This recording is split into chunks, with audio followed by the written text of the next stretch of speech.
All right. Welcome to Sideboard MTG. My name's Eric, and it's time for the Patreon games. If you like this content, go ahead and give it a thumbs up, and if you like the show in general, subscribe to the channel. Let's go ahead and kill that music for now. As always on the Patreon games, I'm going to be starting off with the channel update. So I will talk a little bit about what's going on with the channel here, and things to come. Not a whole lot going on other than the normal. We're to the point now where we're going to be running the Patreon games every Saturday from this point forward. There's going to be 5 Saturdays in March, so definitely want to make sure you patrons who are part of that and our stream sponsors that normally post your decks and stuff. I just put up the post for March, so those of you that are already brewing or already have your deck that you would like to see run in March, go ahead and post there. Those of you that are still brewing, there's going to be 5 Saturdays in March. There's no need to hurry, and I can only run 5 per week anyway. So that being said, let's talk about what we've got going on right now. Let's go ahead and get rid of that graphic. What's up? What's up, River? Yeah. I just decided to grab that, knock that graphic off there. We've got a couple decks for you today, and a good cup of coffee. Oh, nice, strong cup of coffee. A lot of magic today. A lot of magic in the past couple days, and got a lot more to come. I am going to be trying to do some recording off the live show so that I can have those episodes ready for you guys later this month when I am on the road where we're moving. We will be moving towards the end of the month here and moving back home. It shouldn't affect the show much. It's just going to be 1 week where I won't be live and just have some pre-recorded videos that I'm going to release for you guys.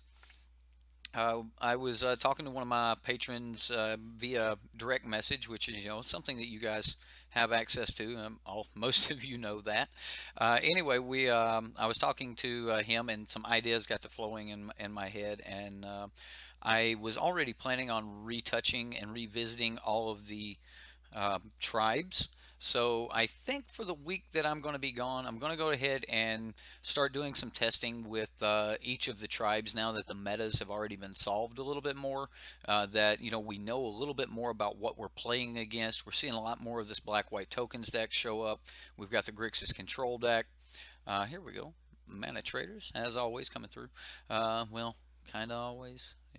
They've let us down once, maybe once in like 4 months. That's a pretty good record. I can kind of handle that. Anyway, we do have a lot going on, but I want to retouch on all of the tribes. We ran all of the tribes devs versions of the tribes, and I kind of let those stand as the gameplay of the tribes, that because I didn't really want to touch on them until we got a little bit further along. But we know a lot more about the meta now, and so we can tune these tribal decks to help fight against a little bit more known meta, or a known meta, if you will. Again, it's not completely solved. There's always some great decks popping up and stuff, and due to there not being a pro tour, so many people aren't just locked on to certain decks. Even the net deckers are spreading out amongst quite a few different decks, and everyone thought red deck was going to be a big thing, but it's kind of backed off a lot. So man, absolutely terrific. Anyway, that's what I've got going on this month. So again, you guys post your decks, and we'll do what we can there. I've also got the the Challenger deck series coming up here, so we're gonna jump into Phil's Green White Ascend. Now I'm gonna start with the deck that I want to actually tune on air. I want to give a shout out to James, another the same one I was talking to and had the ideas flowing. He just might be my muse, because I had two pretty good ideas. I've been wanting to know, like, I've been trying to come up with a word or a name for our Deck Doctor series, or what we are calling the idea of taking someone's deck and tuning it, and I just didn't really like deck doctor. You know, it's used by Deb, it's used by this guy over on Hearthstone, and yeah, it would probably be pretty good to use the term deck doctor. I could probably ride off of some of those hits, but you know, someone who's actually in Hearthstone, are they really gonna want to look at me and Magic? And yeah, it might bring some people over, but the term meta tuning came up, and I really liked it. So for now on, I think I'm gonna call it. We're gonna meta tune these decks. With that in mind, it goes along with the idea of sideboard MTG, where you know we take a known meta and we take that list, and one of the things that we always do with the decks is make sure that we can at least increase the matchup versus these decks, or at least know how that matchup is going to work. And I think that is going to be, you know, most of my format going forward, because I feel like coffee and philosophy. That's right. That's what we're doing here at the beginning here. That's the Patreon games. We always start with that channel update, and then we get into meta tuning these decks. So, you know, I wanted to run that idea by you guys, let you guys know that I would be calling it meta tuning for now on, and see what you guys thought about that. Hopefully you'll like it. I think it sounds all right. It sounds you know, fairly original. I don't think that I've heard meta tuning from anyone else. So yeah, we're gonna roll with that. Anyway, we have got Phil Wambacher, who is here in chat, along with River Rath, Andrew, Mitch Wells, and SD. Just SD. Coffee and philosophy, my brother. Mm, just a good dark roast. There's always that joke. How do you like your coffee? Well, anyway, James Carr, what's up? Highbrow.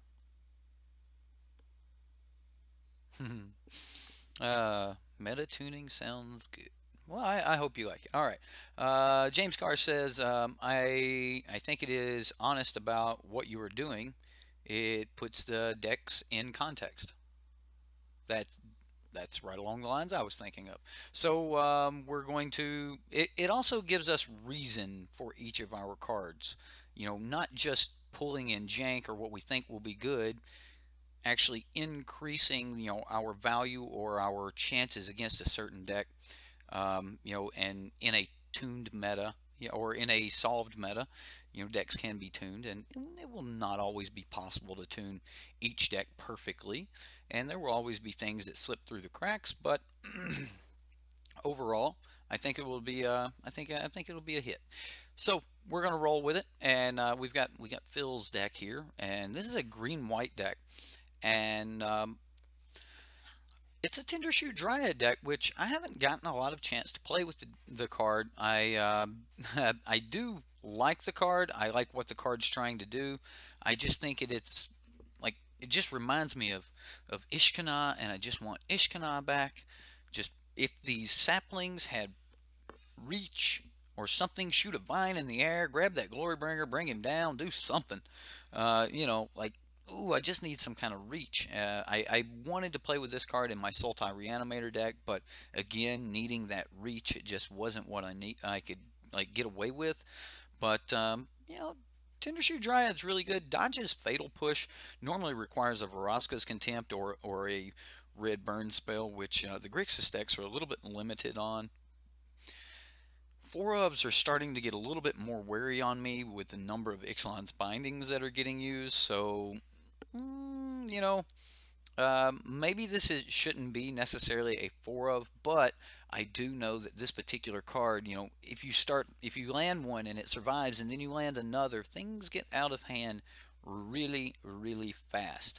Also, it gives really good protection for Watley as long as you can protect in the air, and that is going to be one of the biggest problems with this deck, is being able to you know, protect from the air. Either way, we're gonna look at the sideboard here before we get started. He's got Authority with the Consuls, Heroic Intervention, which is going to, you know, help, you know, board wipes and things like that. It's also kind of decent if I mean, look, the Ixalan's bindings. This is kind of decent against targeted removal for the hexproof part, but more times than not, I find myself using this against a board wipe or something. Settle the Wreckage, just absolutely great card when you're an aggro deck and you get a chance to run cards like Settle the Wreckage. That's really good. I'm not 100% sure if I would actually want the Baffling Ends or the Cast Outs in the main board, or maybe cut down on a couple of these other cards. We're going to play it. We're going to see how it feels and just see if, if it feels a little sluggish. I think I would bring out a few of these cards, maybe bring in some of the cats that would double strike, the Anointed Pouncers. I really like that card in these red-green Ronus decks. If it feels like it's really more on the Wayward Swordtooth type of plan or something like that, we might actually look into his brother, the Raminop Excavator, which is pretty cool. If we can get to the ascend part, it just depends on where we want to go with this. If we're trying to ramp into the Tindershoot Dryad, then this might actually be good. If we find that more of the matchups, this is really good with the extra lands or something, we might want to look into some Ramunap Excavators to give that feel. Otherwise, Wayward Swordtooth may or may not be where we want to be. Honestly, it might be some token producers or something to just go wide easier. But I do like a 3-mana 5/5. I do like me a 3-mana 5/5, and top decking a 3-mana 5/5 late in the game is nice.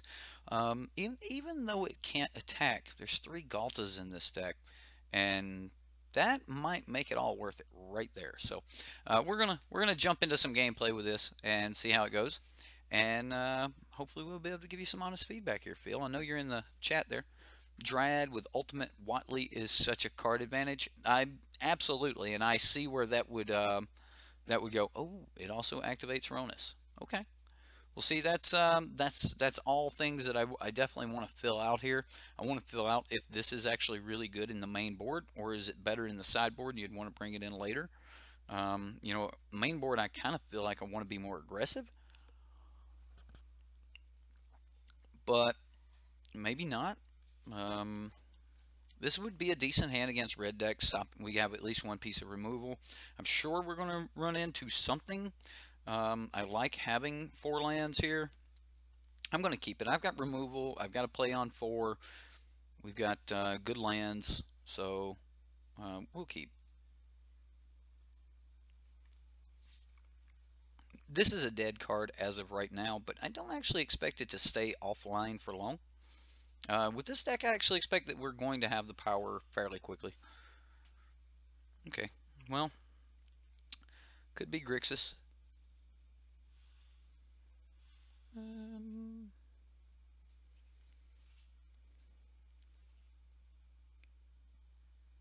we have any reason to not play the Sheffet Dunes? Sure. Because, the only worry about playing Sheffet Dunes would be that someone would, pop it on 3, but I don't think that's going to be a worry. Come on, attune, play your Glint Sleeve. Nope, no Glint Sleeve. Really wanted something to do with my mana next turn. There we go. That's something we can do with that mana. I'm sure he can kill this, but we need to start exchanging a few cards, at least.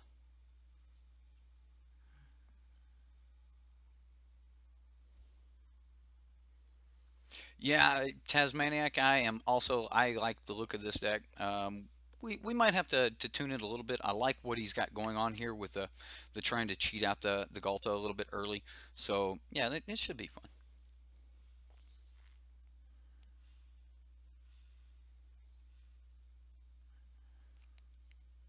Okay, Pirates.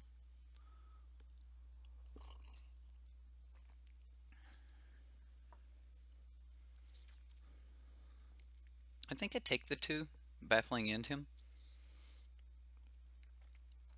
And then if he has another he wants to flash down later to block this, then I'm actually okay with that as well.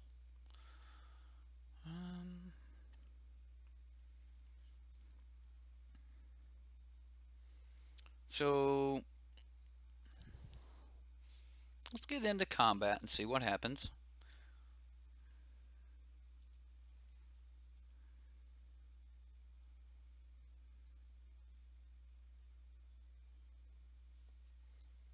Okay, so he's just going to push that.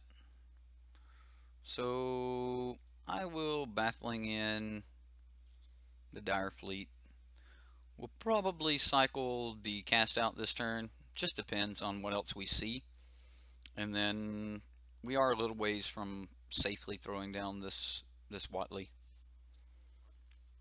He can counter this. I guess that's what he's waiting on to decide whether or not he wants to counter.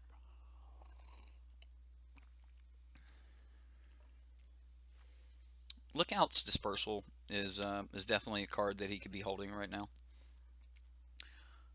Obdixilus says also Tender Shoot Dryad with Wayward Swordtooth. So what about Tender Group with Wayward Swordtooth? What's the interaction there? Just easy to get Galta out? Is that the interaction you're talking about?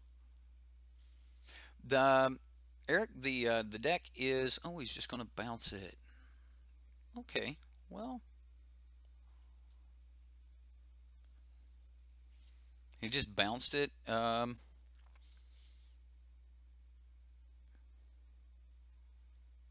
guess I'm okay with that.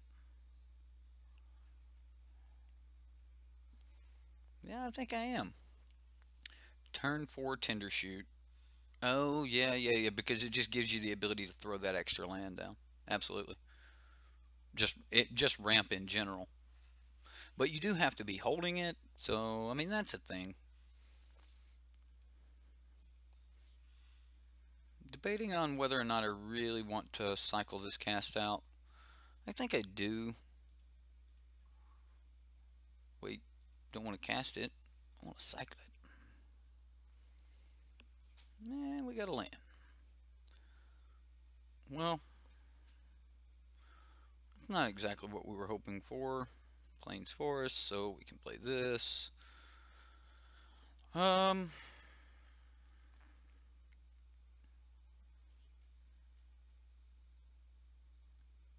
definitely not be worth it to. I want to cycle. Okay, well, that's a start. We can play this.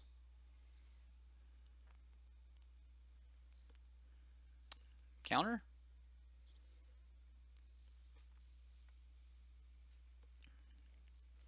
There's the Lookout's Dispersal. We kind of knew he had that from earlier. I was just wanting to get this Plains down.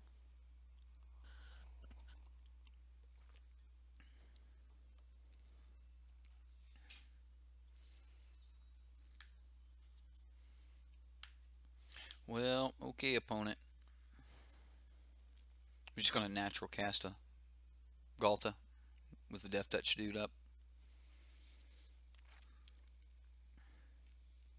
Or is this Death Touch Poisoner just going to beat us to death?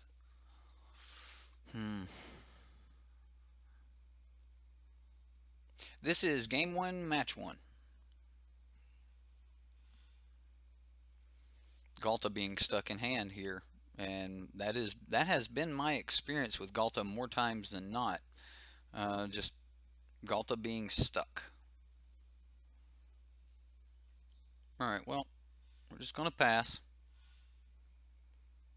How's your favorite lamp in all of YouTube doing? Lamp is doing great. Shining bright. Looking at me out of the corner of his eye right now, but you know, her eyes. It's going good, Wesley. Going good, sir. Dreamcaller. Yep. This pirate deck. Good. I haven't seen the land that I find amazing in the pirate decks yet, but absolutely. If you do like this show, make sure you are hitting that like button.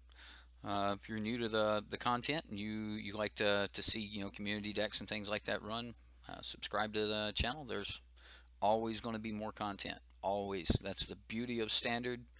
As long as they keep putting out new decks or new cards, there'll always be new decks. So make sure you hit that notification bell because sometimes I do midday streams, but most of the time it's going to be about 7 Mountain Standard Time or 8 Central. Come on, something decent. Well, that might help, but we still have to get this thing down.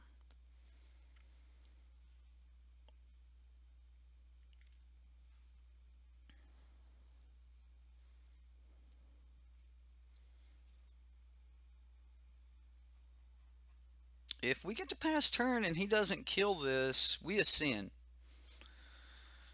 Okay, well, I mean, we're probably still almost dead, but we still ascend. I am Groot, then Galta. Right. Um, Hopefully Groot will do the job. All right. We're not dead just yet. We do get to block this. So he's going to tap down 2 permanents. Groot will trigger. We get the city's blessing. It's the beginning of each upkeep too. It's so nice. I am Groot. Come on, Groot. Unfortunately though, unless we get something to either gain us some life, I think we're going to die to these Dream Callers. Yep.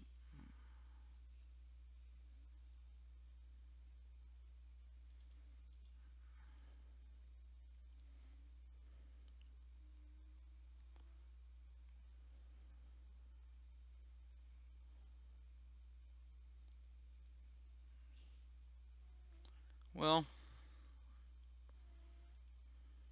we went through a lot of turns not being able to get any real access out of this, but I don't want to really show him what else we have. Like, I don't want him to know that we're a Galta deck or a Watley deck, although I assume he knows we're a Watley deck. We did not draw what we need to deal with these, so let's go ahead and get into the next game without giving him too much information. I am going to redo the Mardu vehicle stream. I'm completely redoing the challengers.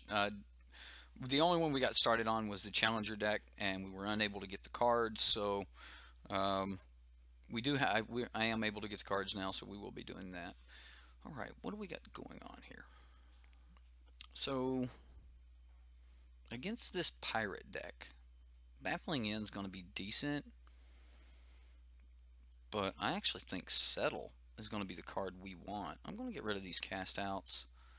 Ronus is not what I like against blue-black pirates because I'm actually very, very scared of Hostage Taker, and Ronus would be very hard for us to deal with if he got it.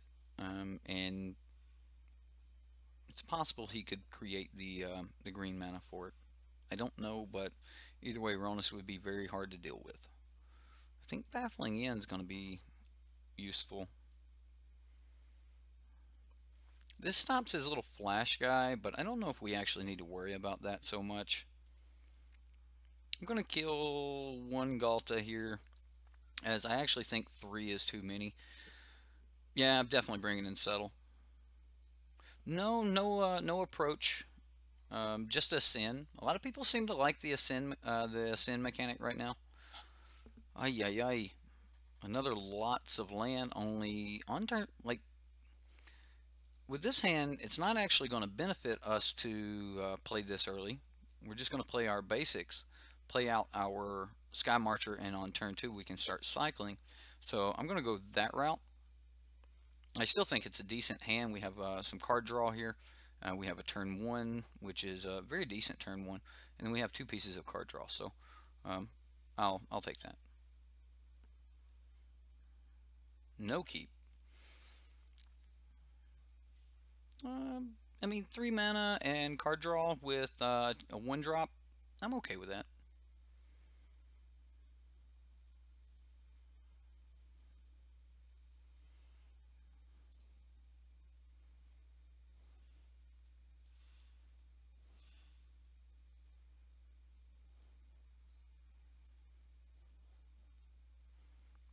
And then we'll draw a card here. Garut, right? Definitely want to make sure we get to 5. Now, I'll debate on playing this one tapped next turn based on what we get here, because I really want my turn 4 and 5 mana to come in untapped. Although, because those are going to be our really serious turns, we want to do as much as possible on those turns. Okay, this is pretty good.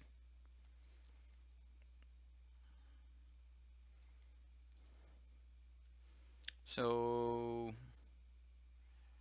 we play that. Till end of turn, target creature gains trample and gets XX, where X is the number of creatures you control. We'll go ahead and kill his poisoner if he's got one. I will happily trade this for the poisoner.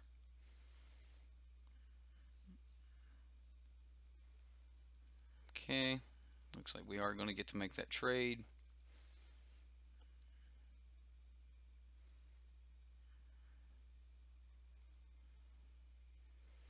And yeah, we'll just pass the turn. Next turn, I'm probably actually just going to play Watley anyway, depending on if he plays anything this turn or not. If he plays a creature, then we may Baffling End it, considering it'll be a 3-drop and will fall under the criteria for Baffling End. I will play out this Watley to try to go ahead and grab his counterspell, as I'm actually putting a lot more importance on this Tendershoot Dryad than I am on the Watley. So if he wants to spend his Lookout's Dispersal here for the Watley, I'm okay with that.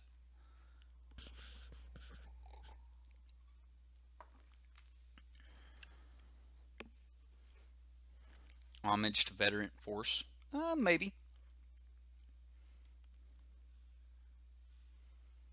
Okay.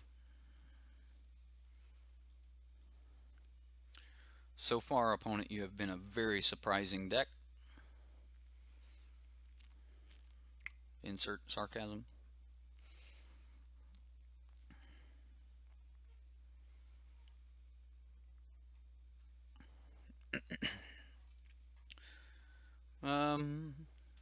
I was expecting this card, although I've yet to see the desert that's supposed to accompany it.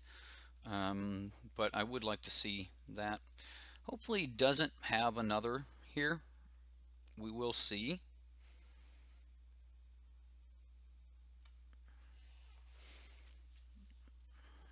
What do you got, opponent? Direfleet Poisoner, okay. We definitely do not have to block.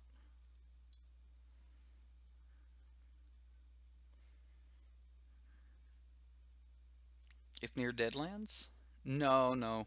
There's a 1 mana desert that you pay 1 mana and tap it and sack it to put a -1/1 counter on target creature.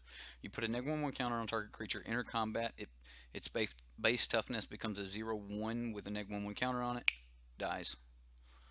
Well, you got our Baffling in. Good job, opponent. Good job.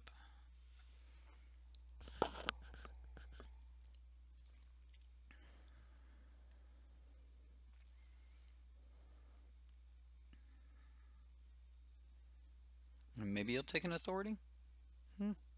Grasping Dunes, that's the one.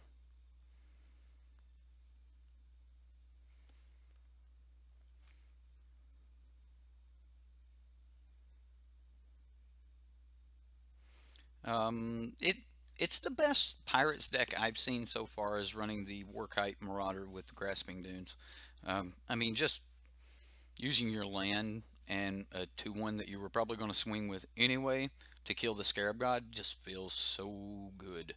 But the pirate deck that I'm fond of right now runs 4 of this guy and 3 of the Fathom Fleet Captain, and the deck can do so much with just tapping mana. Doesn't actually have to do a whole lot else to really put a hurting on you.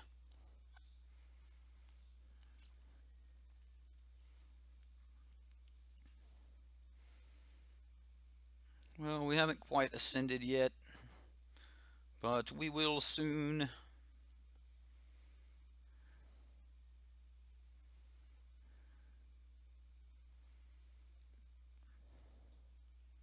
Is there any point in casting these? I mean, I can swing with this.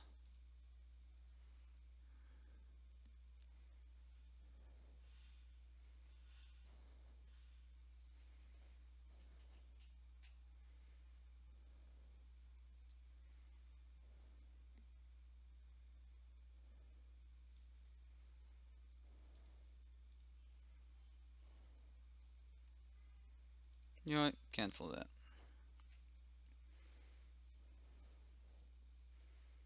We're going to attack.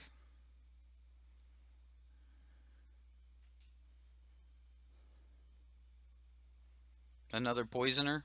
You think so? You think that's his last card as a poisoner?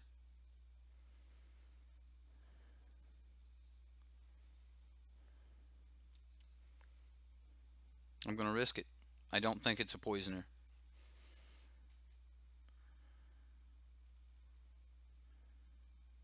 He hasn't played like it was a poisoner, and I don't know how to explain that.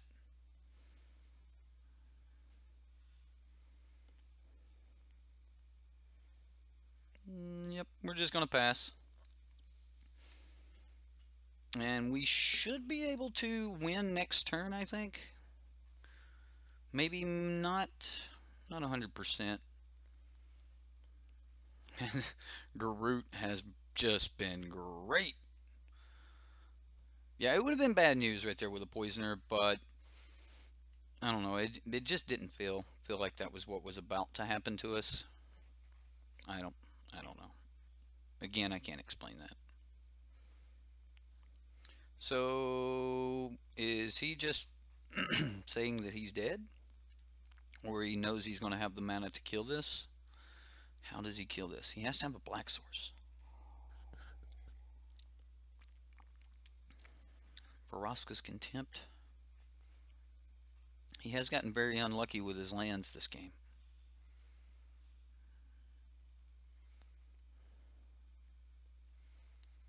So let's do math. I like how he made it a 0-1 and it's still a 2-3. That's pretty good. He made it a 0-1. If he would have made this a 0-1 and make it lose all abilities, then yeah. Well, I'll block.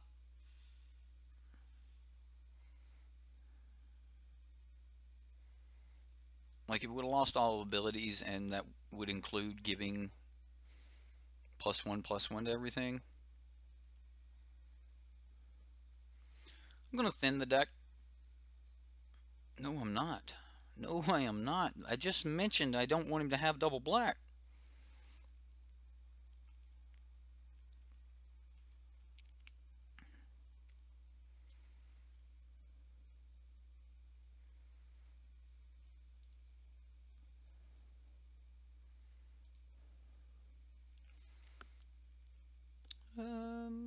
Willing to not swing with it this turn.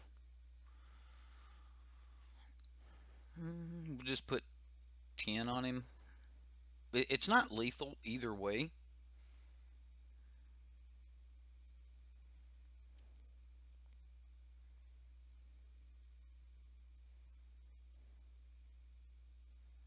Alright, so he's going to tap us down. That makes sense. Okay.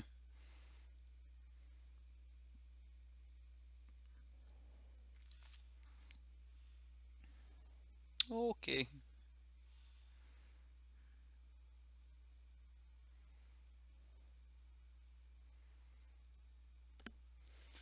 That will do. That will do.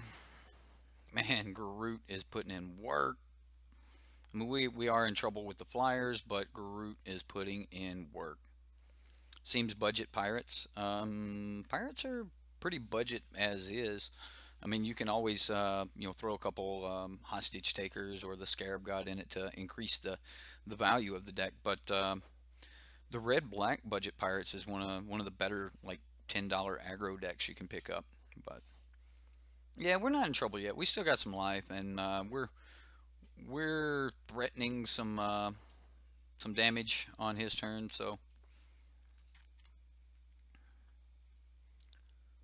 I assume that he is definitely looking for you know, an answer to Tindershoot Dryad. And we do have the 2 authorities, so the turn that we do get ready to do this, we tap down his board and swing.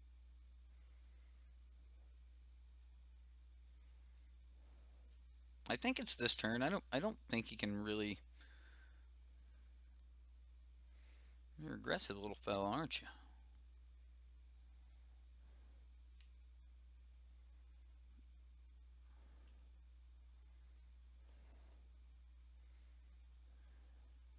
So 1, 2.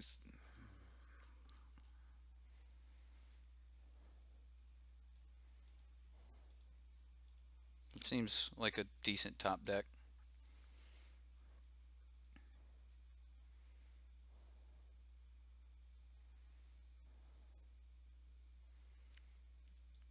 So tap up to 2 non-land permanents if he has another, but he doesn't have the mana for it.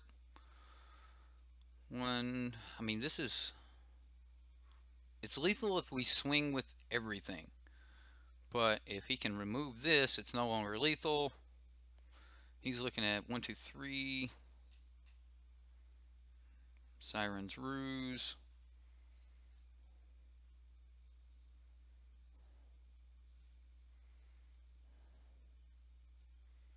He's going to tap those down. Okay.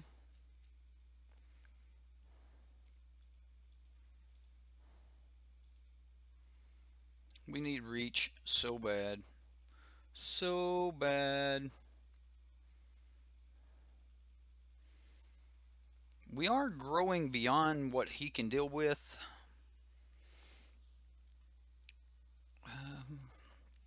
You can't play it from the grave. You need the other one to be able to bring things back from the grave. So you need the Wayward Swordtooth and you need the Ramunap Excavator. That's the combo. You got to have them both.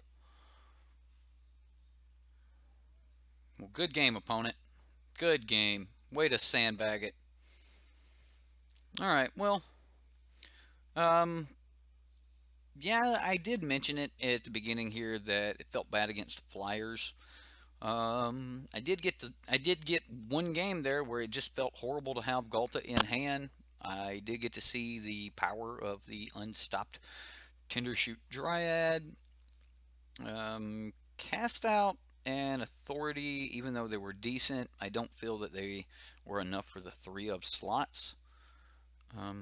This felt great, and there's a lot of matchups where this will be great. I think it's probably one of the cheapest pieces of removal you're going to have.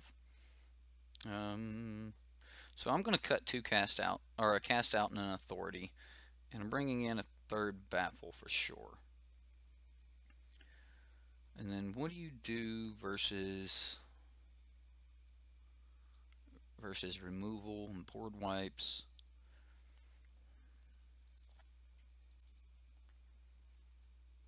I still think I want some cats. It's the cat gets a lot of play because it's really good. Oh, Pouncer. Because it's really good against a lot of things in the meta, and when you bring it back, it's really, really good.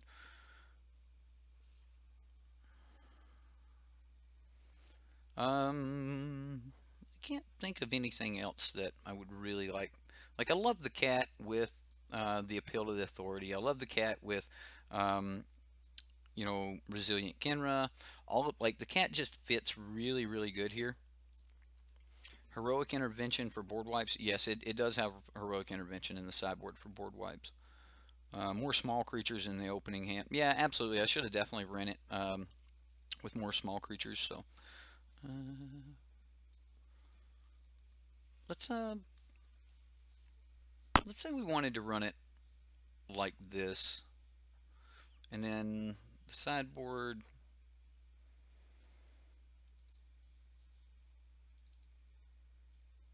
There's a card that I want.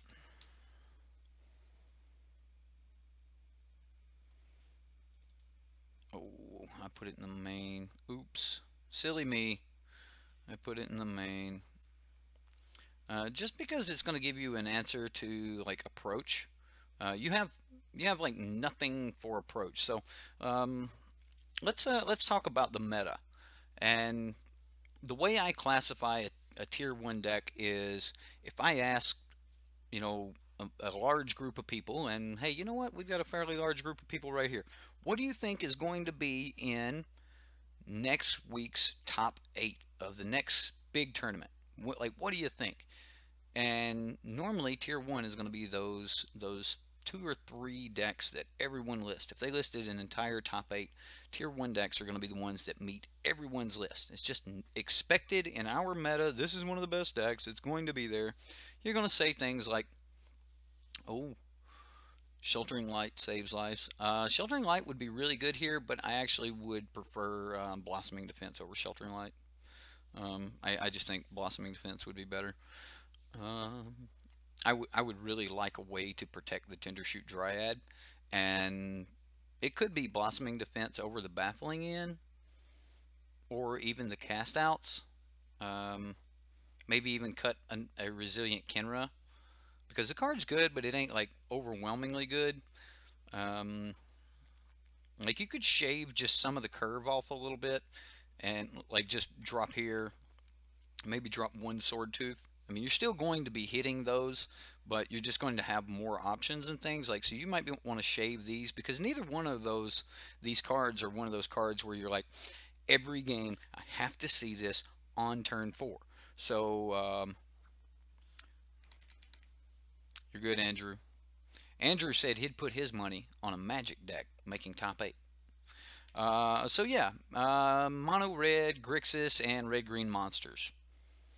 And I would my personal pick for a deck right now would be a variant of tokens. The tokens decks are running rampant. A lot of people are using the tokens decks, and they have a really good matchup against the decks you just mentioned. Now, one of the things that is going to be hard for this deck to answer is going to be flyers. Cycling is getting a lot of play. You know, blue, white cycling. Those are kind of floating around in you know, the different parts of the meta here. But I definitely think that to increase the matchup against, you know, any of the red decks, Authority is a great card. We have a decent matchup right there. Settle the Wreckage is going to be really good against those. Gideon's Intervention is going to help your matchup against Approach. It's going to help your matchup against, you know, like you can call Hazard after the fact, and now they can't cast another Hazard to get rid of their Hazard, and they can't, they can't even discard things to Hazard. So it's a pretty good card, even though it doesn't remove their Hazard from the battlefield. It's a pretty good card, and they can't interact with it once it hits the battlefield. You can again, you can call Approach, and that'll buy you some time to maybe get to a Field of Ruin or something to get rid of their Approach. You could also, again, I think that this is going to be one of the better cards. Maybe let's not shave these. If I did shave them, I would want Blossoming Defense in some form or fashion in this deck. But most of your creatures you're not really worried about, but a Blossoming Defense late would be really good. I don't think you're going to need 3 Blossoming Defense, because you know, you're not wanting to like Blossoming Defense something you're casting on 3 or 4. I think you're wanting to Blossoming Defense much later. But there's also no real life gain, and we don't have a lot of ways to deal with flyers. So one of the cards I am going to cut is I'm going to cut this Wayward Swordtooth, and you may or may not like this next move here, but we're going to do it. Thank you for subscribing, Connor. Connor Nugent. Thank you, sir. But yeah, I'm going to give you one in the main board and one in the sideboard.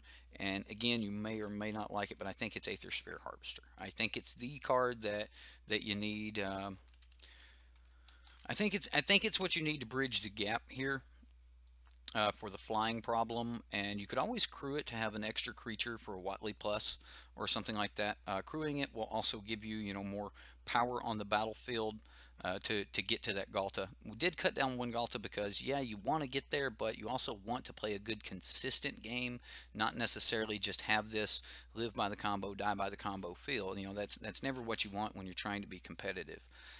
You want a nice consistent game. Yes, we're going to play some early game. More than likely, I'm going to try to go wide, and that's going to, each point of power I put down is going to be a form of ramp and allow me to get to this Galta, and eventually you will get that Galta. You don't have to worry about every single turn I'm dropping a Galta. Yeah, you could Heart of Kirin, you could crew Heart of Kirin fairly well, but I think more times than not you're going to be crewing Heart of Kirin with multiple creatures, which is not really good because in the early turns, this deck's not going to be throwing down, you know, a bunch of creatures per turn. There's no Saram's expertise to, you know, to just jump wide. There's no Oketra to start, you know, going wide there or anything. And yeah, you might want to go with Oketra. And if we were an Oketra deck, I would probably say yes. I would definitely say, you know, you could go with that. You know, because Oketra is a 3-powered creature, and a lot of times in the Oketra decks, you know, you'll see things like the Glory Bound Initiate and things like that. Glory Bound actually might not be a bad fit in this deck. Actually, Glory Bound might not be a bad fit at all in this deck, especially with your authority. You could give Glory Bound, you know, like there's some tricks that you could do there. You know, you could turn 3 effectively, give Glory Bound Initiate +2/+2 and Vigilance, and then exert it, and then that's another +3/+3 and Vigilance. That would that'd be a big hit right there with a Glory Bound Initiate, and a lot of life gain. So that, you know, that's something that you could think about. Another thing that you could think about now that, you know, the Aethersphere Harvesters are in here is any other form of energy gain. I don't think there's a lot you would worry about, and you'd probably just worry about, you know, the couple you get from this. If you gain 6 life in a game, that's pretty good. It's probably going to help you stabilize. Again, you know, this is gonna help you with those flyers and things. So you feel like Glory Bound would be better than Pouncer? So you see, I am not beyond that. I just think that Pouncer is really good versus targeted removal. I also would, you know, like the cat, but or the Embalm cat, but I can see that if you want to try the Glory Bound here.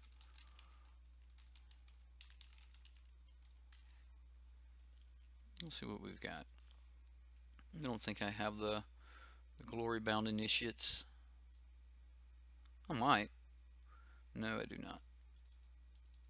So have it look something like that. Yeah, that's probably not very bad. Glory Bound's probably going to give you a lot of reach against those red decks and things.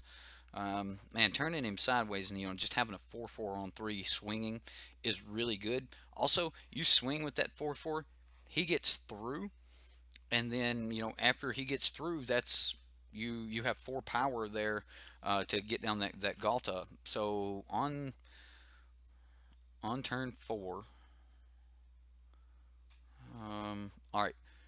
So now with Glory Bound Initiate, here's your new ultimate curve. I think this is your nut draw. You're going to go Sky Marcher on 1, into a Glory Bound on 2, into a Wayward Swordtooth on 3, play the additional green land, you know, exert, swing, Glory Bound, cast Galta for 2 on, no, you can't do it. Can't do it on 3. Oh man, can't do it on 3. You can do it on 4, easy, with a bunch of stuff left up. Wow. Okay. Yeah, you can't do it on 3. My bad. I thought that we might be able to get away with it on 3. Is there a way to get away with it on 3? No, not without, like, Heart of Kirin and something else. I don't think so. So, yeah. Yeah. Pouncer is good and Glory Bound is good. They both have their downs. One Glory taps, you know, for a turn if it's exerted. But yeah, Sometimes against like red deck, you're not even worried about trying to block because they're just going to make you not block anyway. So you just want to crack in, gain 4 life, and it's already done its work. You know, so hey, you gain 4 life, you kill it, hey, whatever, who cares? But it also crews really well. Glorybound Initiate crews Heart of Kirin really well. So if you did want to, like, say, pick up some Heart of Kirins or something like that and throw in the deck, you could probably back off your Sky Marcher Aspirants for that, or maybe some a couple Resilient Kenras. I don't believe anything in the green-white aggro deck is just required as a 4 of.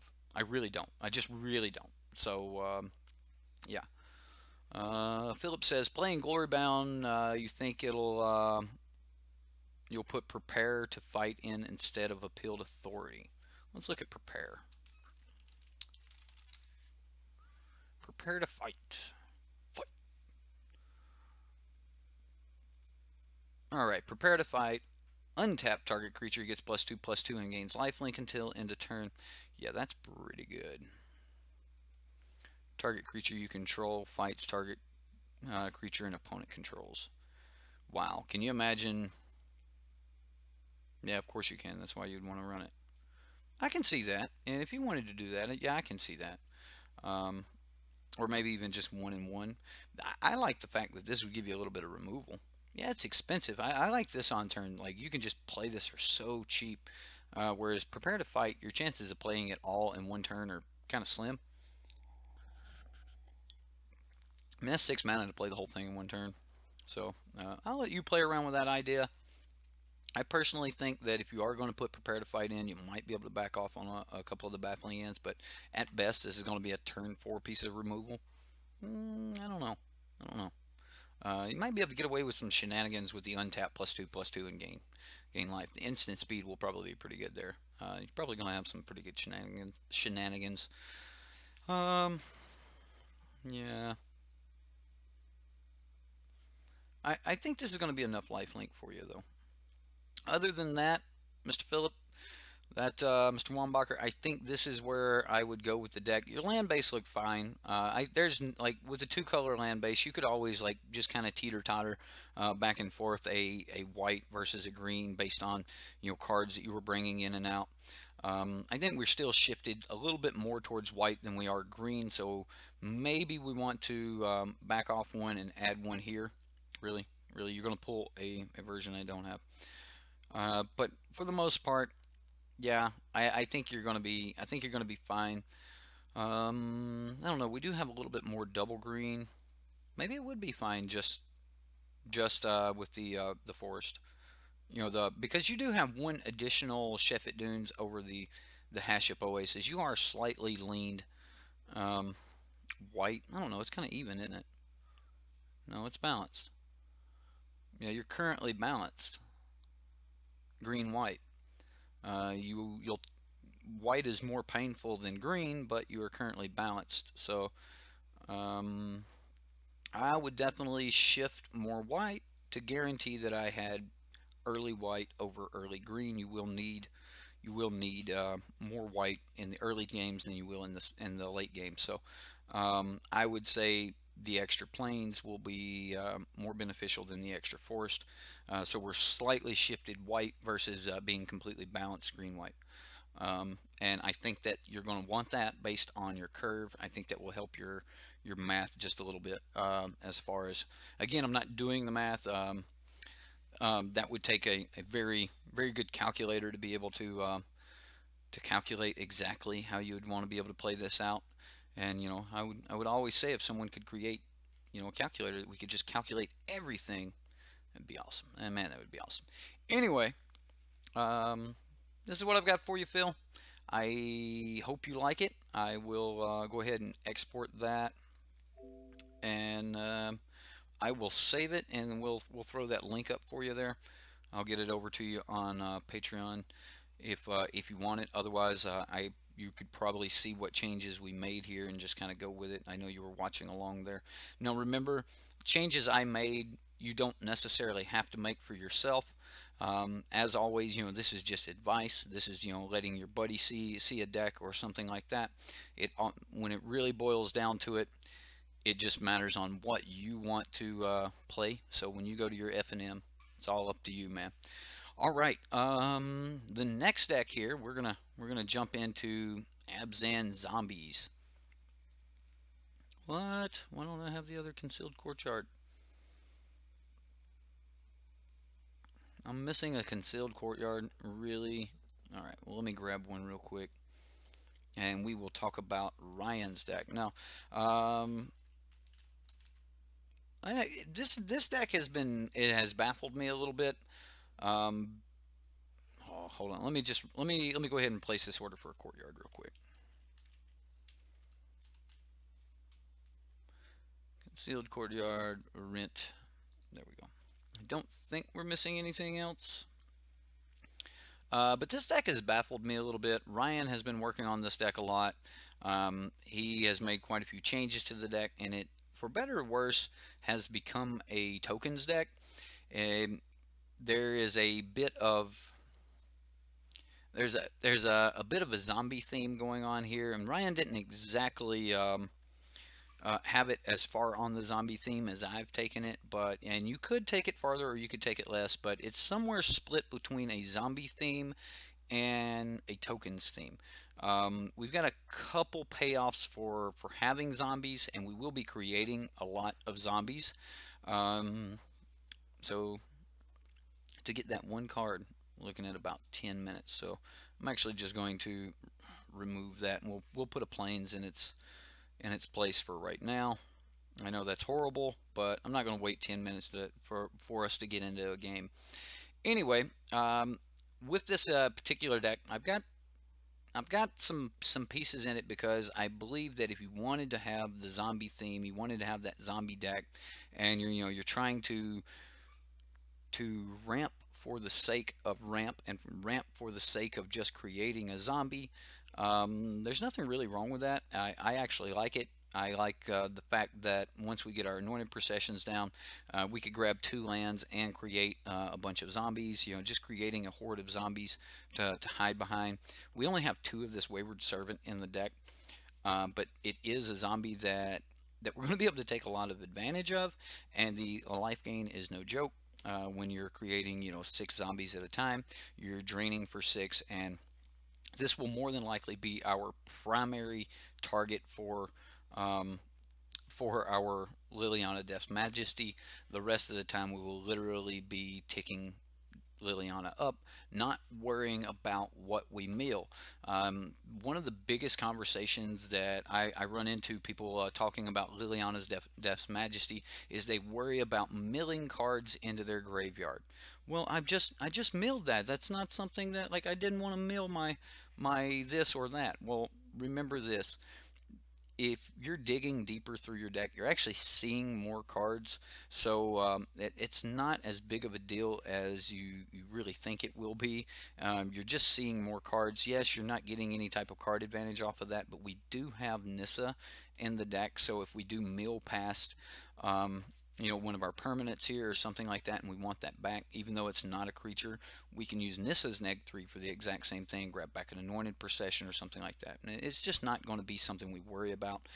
Cards that get milled into the graveyard, whatever, they're gone. It's just the way it's going to be, and we'll move on. I never really worry about cards that I didn't get a chance to see. Remember, there's always that little stack left at the end of the game, and the only way you could get the absolute most fun out of your game is to finish every game with only 1 card left or no cards left in your library. So you got to see and play with your entire deck. And by the way, there are some decks out there that do that, that just turn their deck upside down and say, bam, all of this is happening. And those are, in my opinion, that's Magic the way it was intended to be played. One of the points of drawing cards is so you see more, cards from your deck. Anyway, we've got the Abzan Zombies deck here. We're going to get in a queue with this.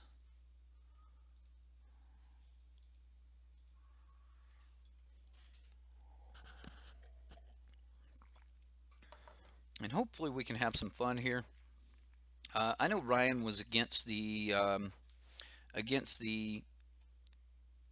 hidden stockpile for a while there, but I am fond of the hidden stockpile, so You forgot to update it. You have the Lord of the Accursed and a Jaunty in there. I know you had the Lord of the Accursed and a Jaunty, and at one point, we were looking at Aid from the Cowl being in the deck. I really, really, really wanted Aid in the deck. It's just a really good card when we're running this many permanents, but I ended up just backing off of that.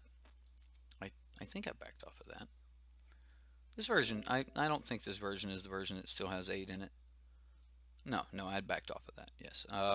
Aid was taking the place of the other two, Liliana's Mastery, but in the long run, I ended up wanting Liliana's Majesty over anything else, so.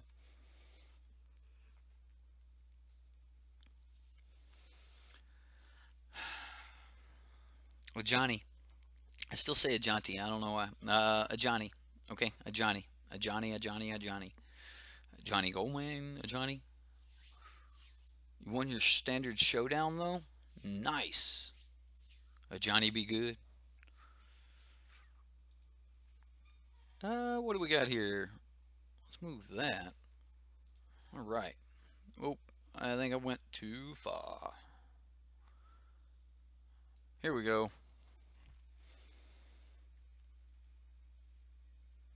This isn't exactly where I want to be. I'm gonna mulligan this. Ouch. Sure. Sure. Yeah. I'll keep that too. So we're just going to play our Sun Petal for our white source past the turn. We'll play black source Wayward Servant and start swinging too. Did you read correctly? What? 21 lands? 4-color approach with 21 lands. Yeah, he's working on it. Told me he got beat by his own zombie deck. That's what he said. I don't know. I don't know if I'd trust the guy to play a deck that just gets beat by his own deck. That would be me. That would be me. Build a deck and somebody just crush me with it. Fatal push. Nope, no fatal push. Alright.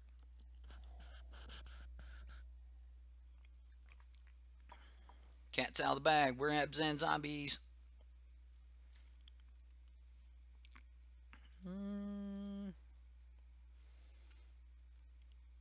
Can't do a lot here. Didn't get a really good hand. We had to mulligan a few times though.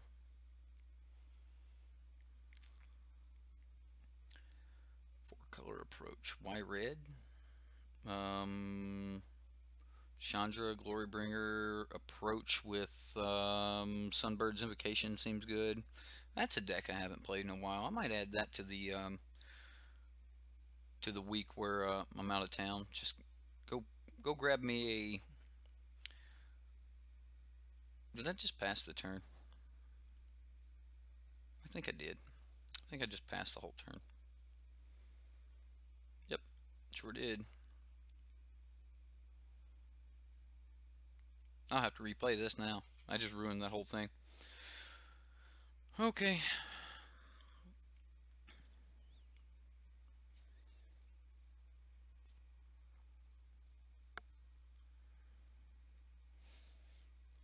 Yep. Watch us get a black here and get punished. If we have a black source here, that means we would have went Anointed Procession into... It was not a black source. Okay, well, alright.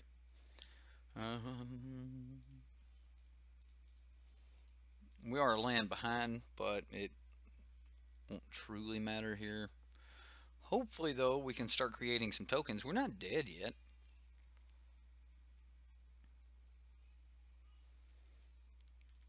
You think Bant is just better? I agree. Owns his vehicles and beat him and won the game that day. Oh man, yeah. That happens. I mean, guy had Marvel and Mardu vehicles. He loaned his vehicles and it beat him and won the game. Wow, that's brutal. Like that just makes you feel bad right there. Wow. All right, all right.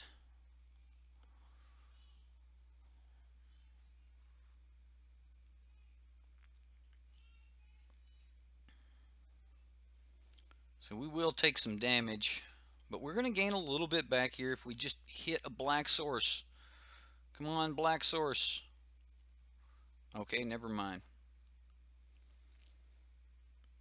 I was hoping to, make 2 zombies, gain some life back. This is a mana of any color, so he could be holding up a blossoming defense. I think it doesn't matter. I think we have to do it anyway. And I think we have to hit the snake. I mean, it is what it is. He's got the blossoming defense right here. We'll just go ahead and scoop. Yep. Let's hidden stockpile, fumigate. Fumigate would have been good. And there was our black source. Black source was a long way away. That felt a little bit bad with the black source being that far out. I do want these. I don't think that this is where we need to be in this versus this deck, and I think that'd be the only way that I sideboarded. Just those 2 cards in and out, and then just run back. Everything else I would want against other decks. Alright, so we do get to play a little bit better of a hand here. So we'll slam that down, pass the turn. Next turn we'll hidden stockpile and be able to go from there. We could have hit the climb without fear of the blossoming defense.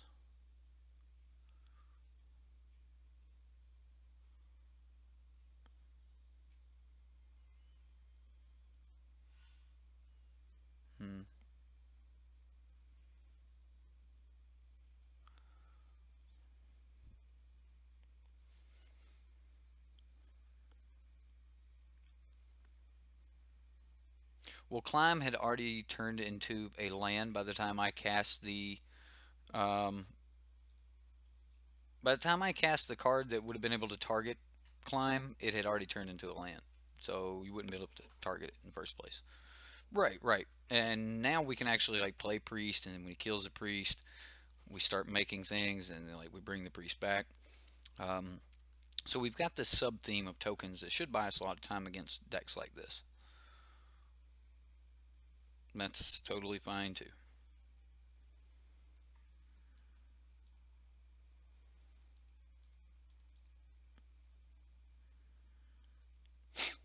And then we can use the tokens themselves that we end up getting off of this. We've got the desert sub theme, so we're going to be sacking a lot.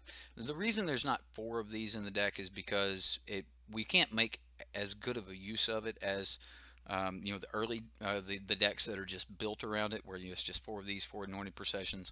We don't have the rest of the we don't have the maps, the evolving wilds, and things like that. Our plan is to make use of it later. So okay, well, I'm going to cycle.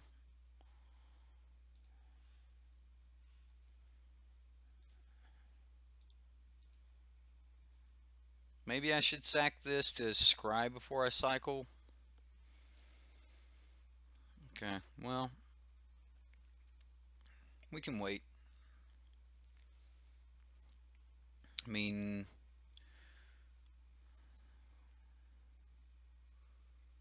so now you can swing with both, pump the 1-eye block. No, okay. Hydra. Well, that'll be good. We can fumigate through that, settle through that. It'll be fine.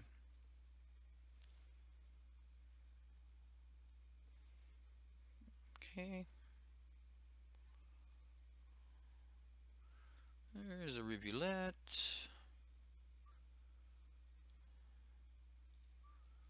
We'll just swing and pass.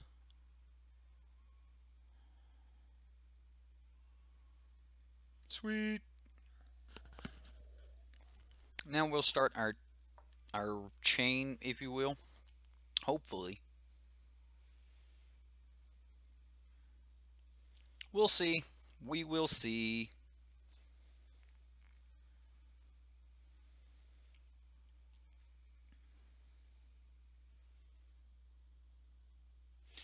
Bye, Tasmaniac. Thanks for stopping in, man. Virtuous. No. Counters everywhere.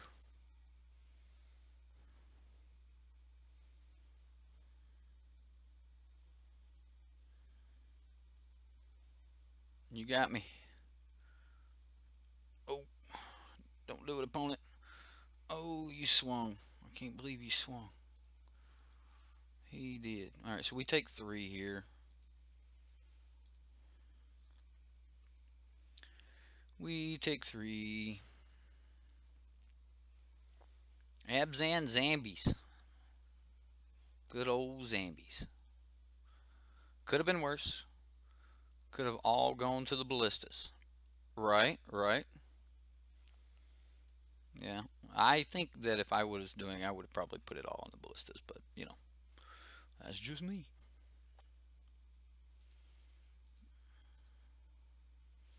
I think I'm just going to grab this while we can. No point in waiting.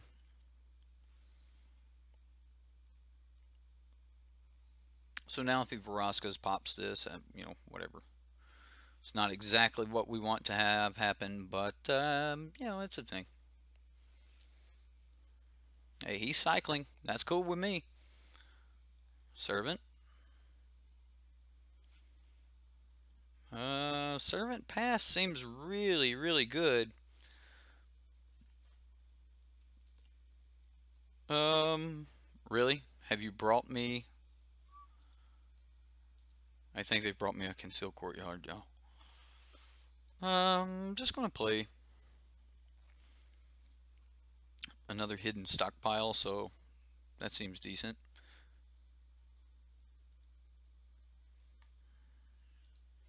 Let's go. Yay! Thank you. Back to our game. All right. Oh, I'm out of coffee. I'm out of coffee. Yep. Back to our game.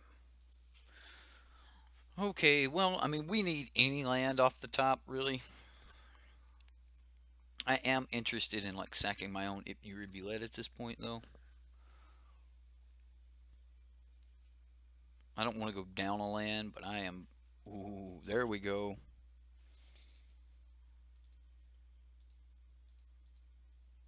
You know what? Let's cancel that. Let's make some dork. Let's make a dork.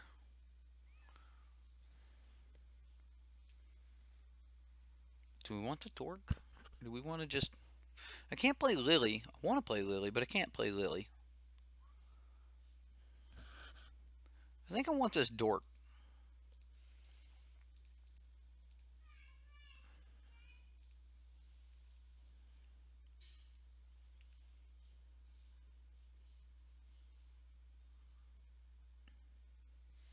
And would almost be willing to sack it, but we're just going to pass. I'm calling it a dork, but it's not. These are dorks. Mana dorks, but it's just a little dude.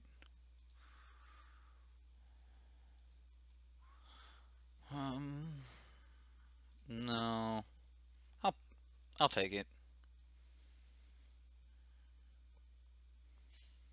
We have a desert.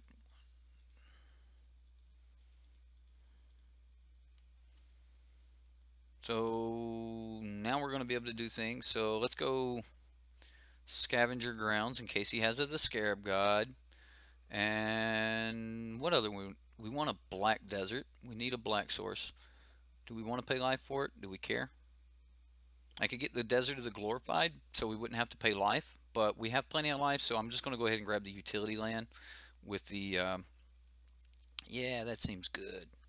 That seems good.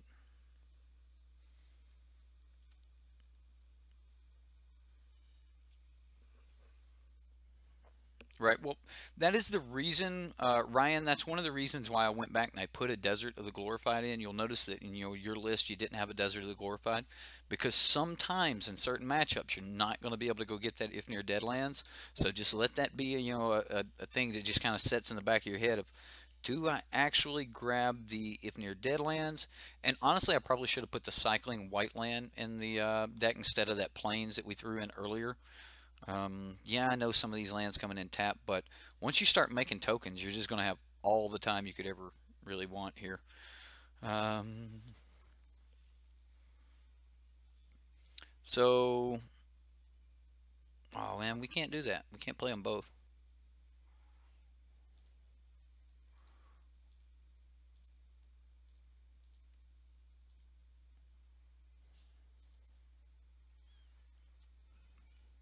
I didn't have enough black to be able to play them both. Honestly, maybe I should have gotten both black, but I do want to keep um, an answer for the Scarab God. We milled a desert of the. We milled two lands. Okay.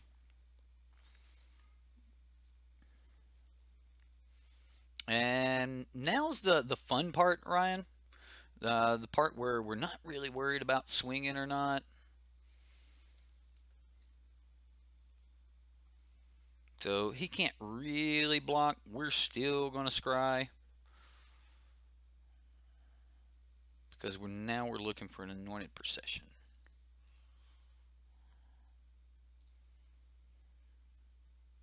Or a Liliana's Mastery would be. Hey, that's what we're looking for. And I think losing at this point is going to be real hard.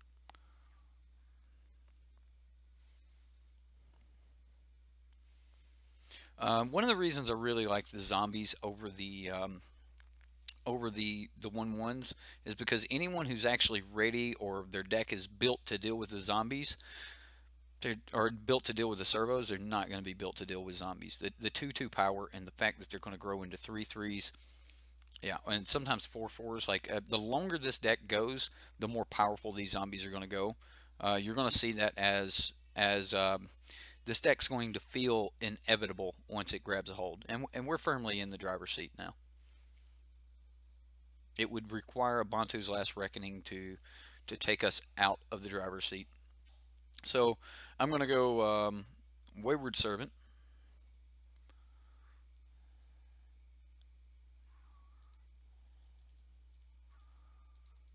And if this resolves, it resolved. And he scoops. Value Town. Yeah, absolutely. I mean, yeah, we're not 100% all in on the Hidden Stockpile Anointed Procession, but we're about 90% in on it. And if you do get down that Wayward Servant, Liliana, like if you get into that late game, if you can stall out that long, man, this is going to be so broken. Um, I like where we're at right now with the deck. I'm just gonna run it back here, and we'll see if we can, grab this next game here against him. But again, maybe another change I would make is instead of that plains, we would throw in the desert that we would be able to go search up. That would give us the. It's very important that when you are able to hit that hour of glory or hour of promise, that the lands you get are going to be the exact lands you need to get both your zombies and pretty much everything else. Yeah, we're gonna keep. This is actually really good against the snake deck because it'll put three. Um, yeah, this is pretty decent. We hit this into anything that creates zombies. We're gonna be good. I may or may not play this. May cycle this on too. I can think about it for a moment. I mean, we have one desert. We're gonna be able to go get some more deserts on curve. So Stalker X. Oh, Stalker. Um, Thank you for subscribing, Stalker. What's up, James? Yeah, they seem to be on blanks. One zombie equals two servos. You are right. Oh my goodness. Wow. Fresh coffee. Mmm. What a lovely woman. Let me get some golden nut hype for Val, if you guys don't mind. You know, bringing me coffee so we can just stay in the action. Lamp, Val, set you to the side, buddy. You won't be streaming this time.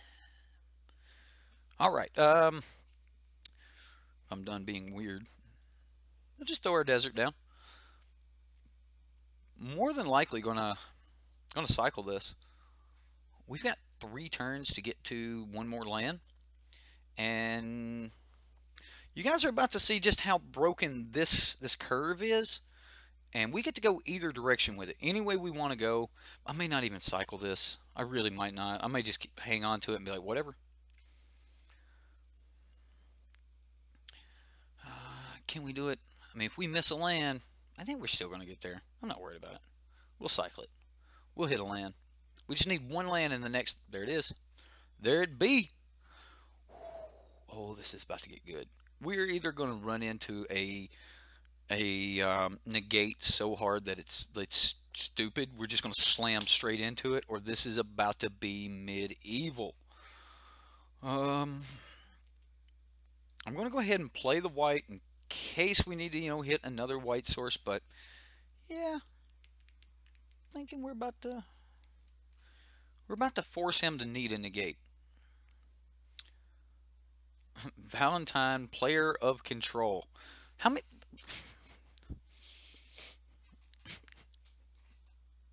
Jeez, Val. Val's gonna have like a new name every time. Oh man, he's got his negate.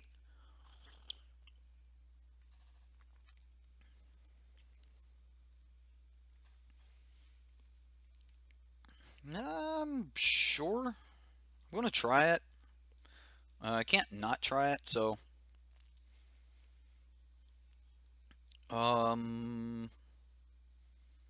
there we go. At least we drew the backup. We'll do it again next turn. So this will flip. He can hit us for 8 flying. Wow. All right. We may just want to hit go get our white source and be able to settle. I think that's where we're going to be with this. Oh man, he decided he did not want to hit us for 1 billion.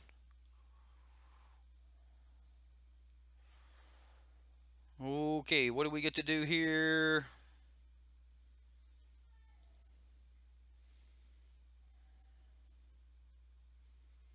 We need to settle next turn. Alright, well, we'll make some blockers. Unfortunately, we're not going to get to run the curve out. He had the negate, so it throws us off of curve. And we don't get another chance to play the second Anointed Procession yet. So what are we looking at? We need 1 white source. So we've got 1 desert. We need 2 deserts and a white source. So let's go ahead and get that. And we're going to have to take a pain from that. What other do we need? We don't need... Do we need double green? We do need double green. I don't want to have to take any pain from that. So we'll have double white, double green, double black now. And yeah, we're praying we live 1 more turn here. I mean, you can make this one flying, so we're going to take 10.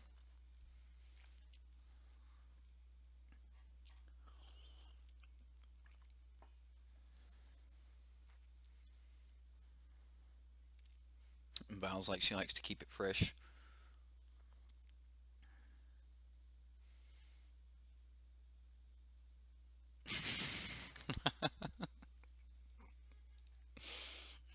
Has helped Lamp take over. You are right. Okay, well, we don't have enough white to play all the things.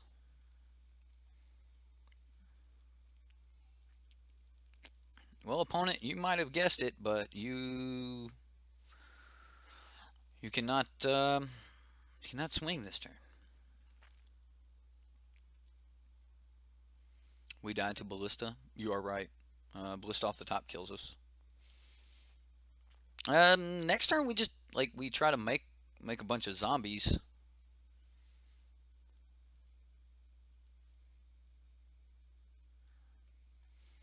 If he's got the negate here, we're just dead.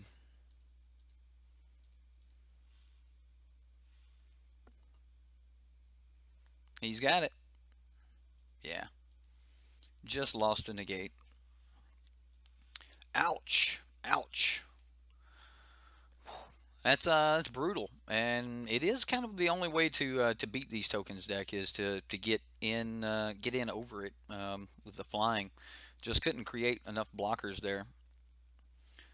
We were dead even if I had swung, so I don't think that was the swing was gonna to do anything.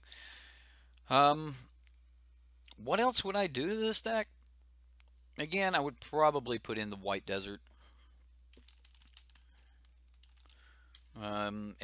We had to take an extra point of life there because we didn't have the other desert to go to get. So, Desert of the True, I would probably put in and run it maybe like that. Might even be able to take that one desert out and just put in an extra swamp. This way, you only have 3 of the cycling deserts. Because I don't want to overdo it on the cycling deserts because that'll just slow the deck down a lot. And maybe another fumigate over the cast out, but I do like being able to cycle the cast out. I do feel that the deck is a little crowded in this area. But at no point do I want less than 4 anointed processions. Every one you have is just going to go get out of hand, yeah. I mean, we didn't win with it, but we definitely showed that there is this your version? No, it is not. It's very close to your version. Your version didn't have the Wayward Servants or the Hidden Stockpiles, I don't think, and you only had 3 anointed processions, and the land base was a bit different. So yeah, this is I have kind of tuned this one a little bit. I know that didn't help that I just lost against Sultai, but I think this is kind of where you want to be, and maybe not so much on the 5-drops, and maybe some Baffling Ends in the deck. Baffling End might be where you want to be, as it would give you a little bit more of an answer to the early stuff. However, most of the time, if you can get your hidden stockpile going, you're gonna create a bunch of blockers. Again, yeah, Baffling End probably fit in this deck pretty well. In the sideboard, Duress is fine, but I think Negate is going to be better than Duress. You're going to want to be able to set back a lot in the turns, 6, 7, and 8, and go from there. You took all your removal out? Really? I can see that. Just going hardcore on, I'm going to create this side over here that you have to deal with. I can see that. Again, do I think we're going to just solve and create a tier 1 zombie deck here? I don't know. I don't know if we will or not, but I definitely think that there is a true Abzan list going, that you could just run that Abzan list. It doesn't run the deserts, it doesn't run Hour of Promise, it doesn't run the Liliana's Mastery, and doesn't have the zombie package in it. So it is a much different deck, but it's a hidden stockpile anointed procession deck. And personally, I think if you're going to be in white-black and you're not making advantage of the hidden stockpile anointed procession combo, then you're probably missing out on a lot of value. So, yeah.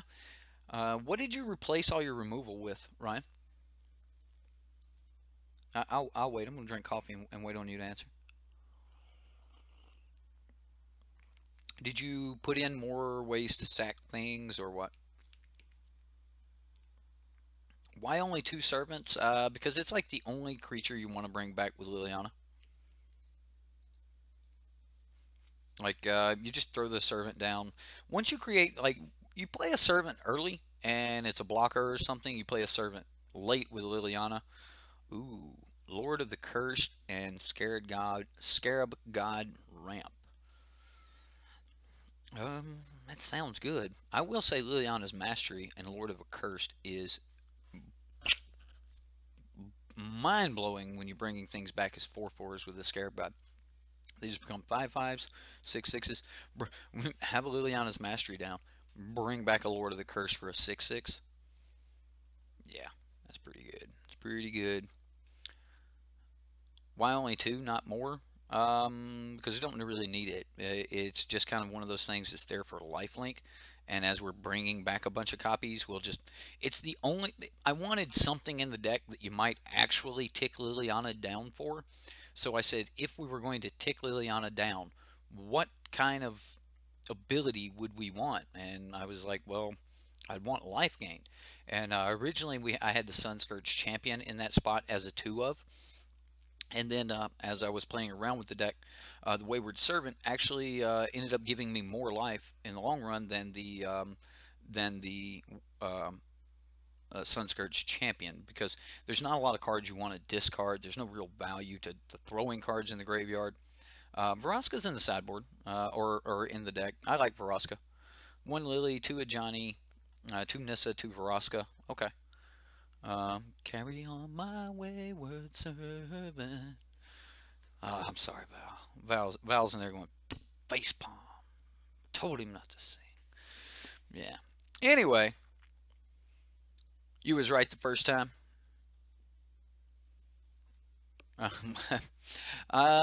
You know, you might have been. You might have been. Again, I'm not going to say that this deck is solved by any means. I would definitely keep playing with the Abzan Zombies thing. I think the deck's extremely powerful. Like the farther you get into the late game, the more likely you are to just, you know, you're more likely to just carry on with the game. Like the game's just going to get out of control in your favor. I would love to have some way to protect and to have a flyer or something like that. But that's kind of where you're at. Again, most decks are very weak to flying. So, the Mighty Bear, thank you very much for subscribing. Well, hello, the Mighty Bear. Either way, Ryan, that's kind of what we've got here. It's a little bit early, I don't really want to call it a night just yet. So I think I'm just going to queue it back up. We're going to run one more deck with it. One more game. Do I even have your version available? Ryan, I don't think I do, man. I just don't think I actually have your version available. I'm gonna run this back though. We're just gonna see what happens. I want to play one more game before we call it a night. And we got a Targaryen dragon here, so he's clearly been playing Magic Online for years. We can start with this and just maybe roll into our curve. We did get our 4/5 drop here, so I'll keep. And we've got really good mana right now, so that extra swamp may have helped. We wouldn't have had this without that extra swamp.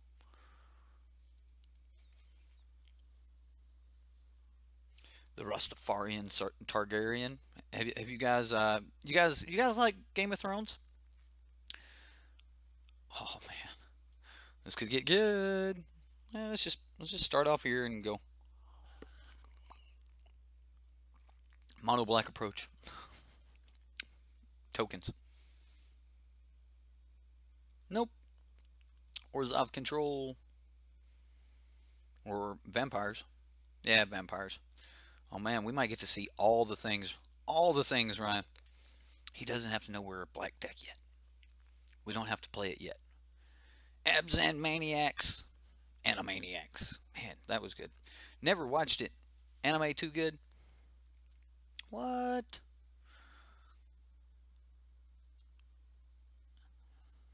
What's Val's deck? Val's got a combo deck. She was playing around in Demir, and she built a decent little combo deck. I'll show you guys Val's deck at the end of stream here. As you guys know, Val's one of my sponsors, and I sit down and gave her a private meta tuning. So we'll look at Val's deck in a moment. But yeah, Mono Demir approves. Andrew, really, dude? Really? Bet you call vampires. Yep. So surprising. Man, he's flooding. Hmm, maybe not though. I mean, he has drawn 2 cards. Wow. All right. I mean, we're gonna take some damage here, but we're gonna make some decent bodies on turn 5, I guess.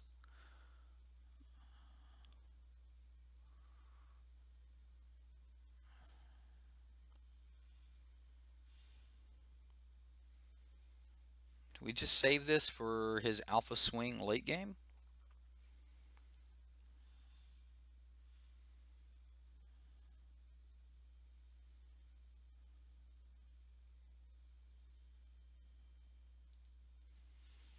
I'm gonna try it. He's not gonna just kill us next turn, even though it could be 10 damage. He could put 10 damage on us next turn. Bam, just like that. It could technically be 15 damage, but I don't see more than 15 coming at us. So we'll be at 2, worst case scenario here. I'm gonna pray. I'm gonna pray that that does not happen, but we could be at 2.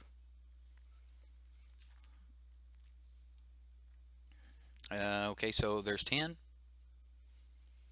You have another? He does not have another. Okay, so we're only gonna take 10. Yeah.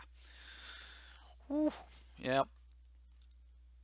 I was more worried about Double Legion's Lieutenant than anything else. So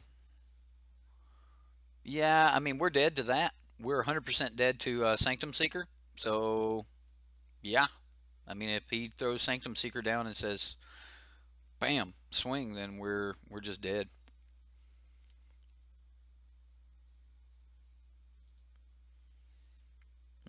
We can make 4 zombies.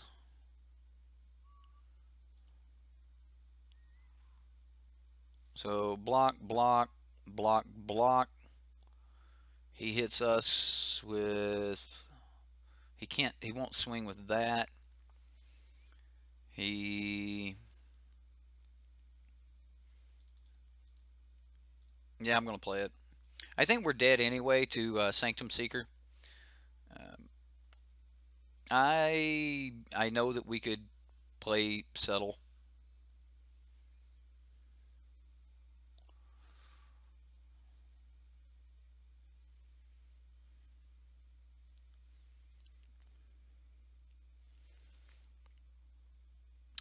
If we leave up Settle, he swings with half of things, and I don't think we're going to get there with that. He has to question his attacks here. I assume he can kill something. Okay.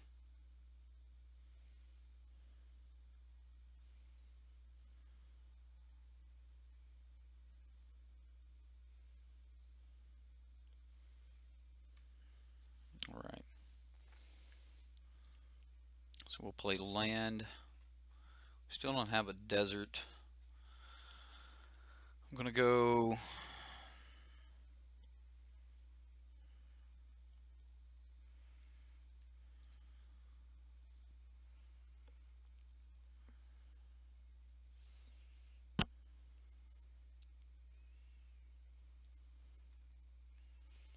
Yep, just going to pass here. And now we get to hold up Settle. So we'll see how it goes. Right. I wouldn't care if he fumigated. I think my rebuild ability would be stronger than his. So Bishop of the Bloodstain enters the battlefield. Target opponent loses 1 life for each vampire you control. Very good opponent. Very, very good.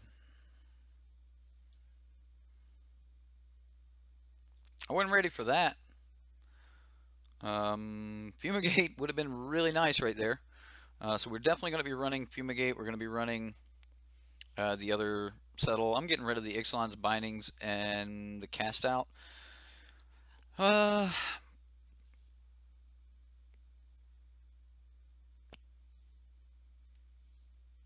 Maybe we should keep the cast outs. That's our instant speed answer.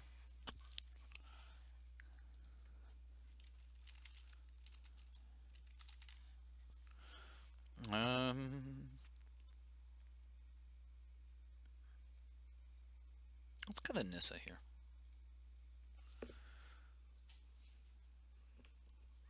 Yeah, we got. Yeah, that's for sure.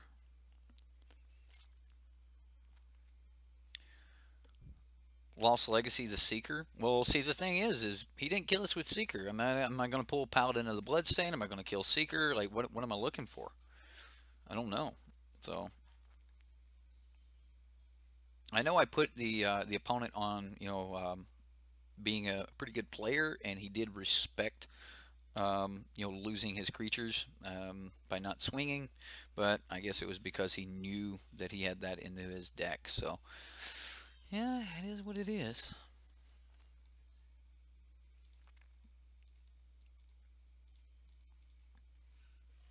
This will be decent if we get to 5 mana and just start playing Liliana's Masteries. He may or may not swing with this. It just depends on, how valuable he sees each of his vampires. Red-green energy, a deck, you think? Not tier 1 most likely, but playable. I would say, yeah, it's playable. 100% probably.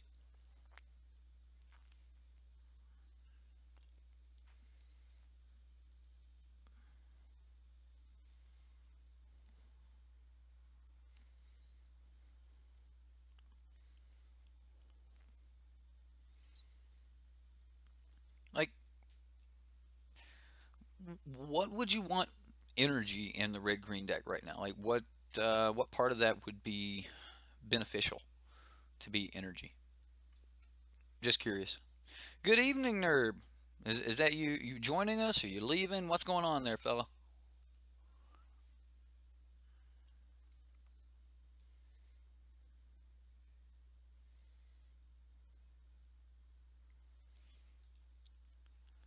Okay, what do we got here? Joining, Nerb. Good old Nerb. Jeez. Now I gotta trade this thing. Is it worth it to trade it? If I don't trade it now, you know what? Forget it. I'll take the 5. Come on.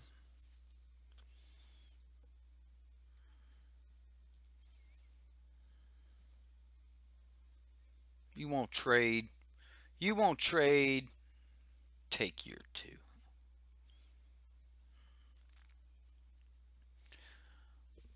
You took a nap, don't judge. Understood. Ouch. Ouch. Opponent's coming at us hard. With a Legion's Landing. Gonna flip it. Wow, opponent. Getting in there. Well, at least we get a good settle here. He's already hit the City's Blessing. Wow. Yikes. Yeah, didn't want to swing with it at first, but he really wants to flip this. So I'm going to get it before it flips.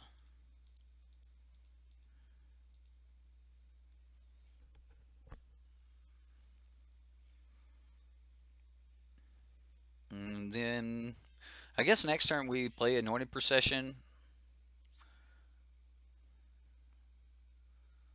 which will buy us a little bit of time. I don't know. I mean, if I hit a Black Source, I'm probably just going to slam this Lilies.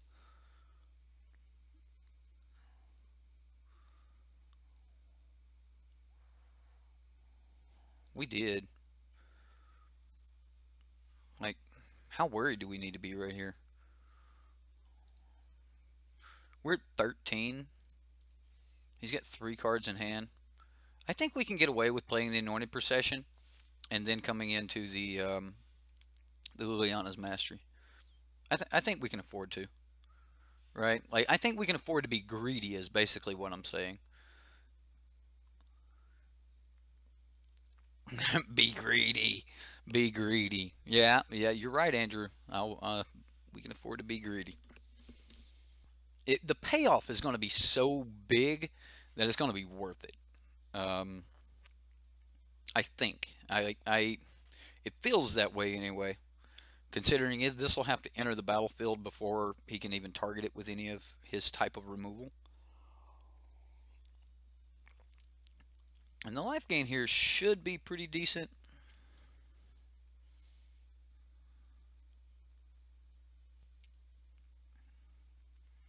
Okay, well, I'll see your 3/3s and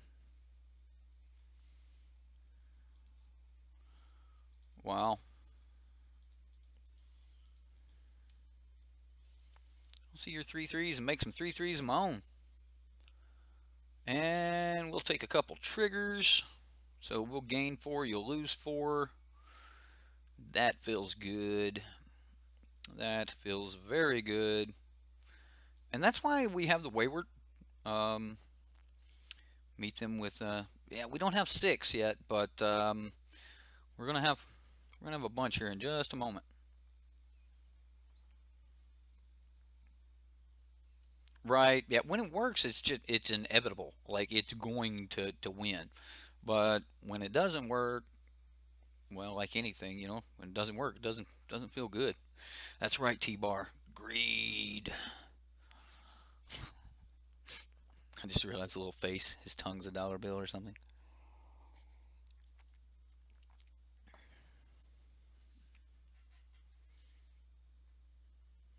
So what does he do here? Is he sacking these? Oh no, what are we doing? What are you doing, opponent? What is you doing?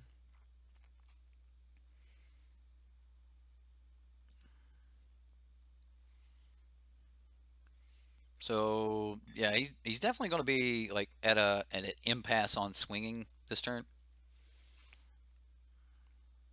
I still don't know what the opponent is doing. I assume that he's killing this. It's a long way to go about killing it. If he spends 2 lands killing this, then we got off lucky, guys. Like good things happen to us. Our 3/3s are about to be 4/4s on top of that, so man, why couldn't we have one more land? I'm not gonna wait.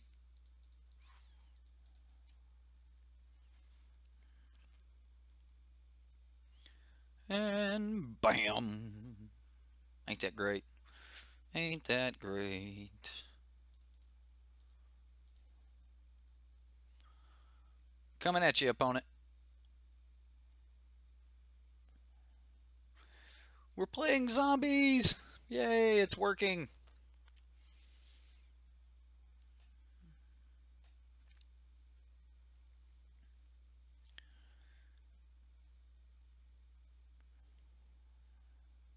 Well, that feels fine.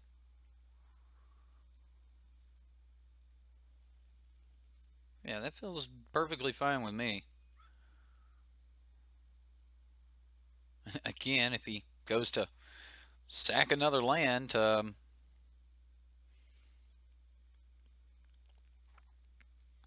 he's going to scoop up to that. He's going to scoop to that. Need more Aven Wind Guide? Right, nerd.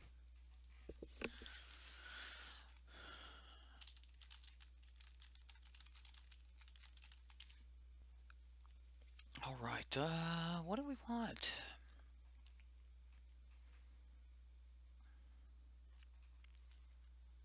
I think we just run it back the way it is.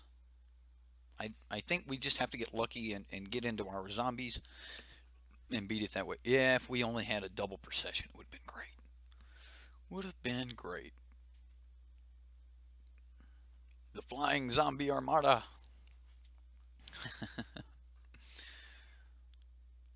It is solely for negates. If you had a little bit more money, you could probably throw a Scarab God in the deck or in the sideboard. It's not the best hand, but if we get into a Fumigate, it would be great. It's a bad hand for land, though. I'm going to mulligan. It's not much better. Yeah, I don't want to go down any further. That's not what we want to see right now. So yeah, this is going to be a bad hand.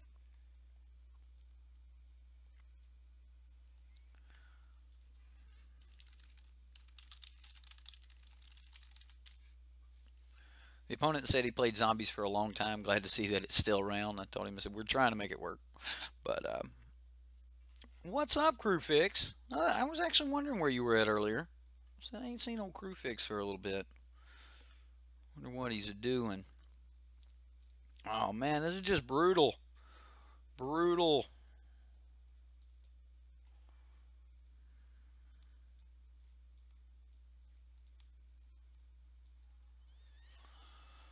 Adonto's Vanguard. So this is our instrument of death. This is what we this is our Stay Puft Marshmallow guy right here.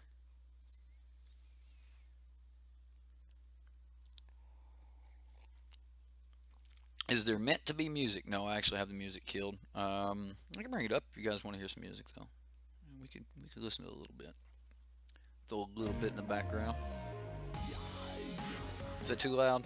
It might be too loud. We'll turn it down a little bit.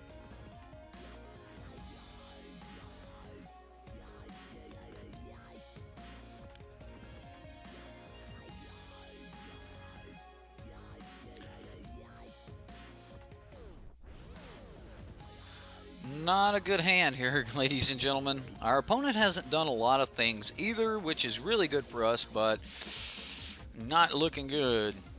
No white, no green. And this is what's going to happen when you run a 4-color deck. You know, sometimes you're going to run into this just, I don't have any of the colors. I did mulligan. It was a little bit bad, but, well, take care SD, and enjoy yourself at your soccer game. Hope you guys win.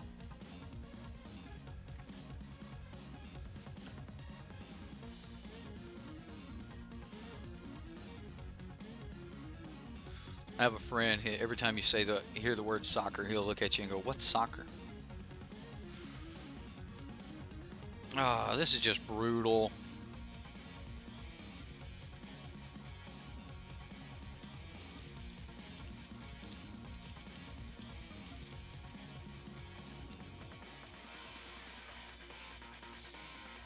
Yep.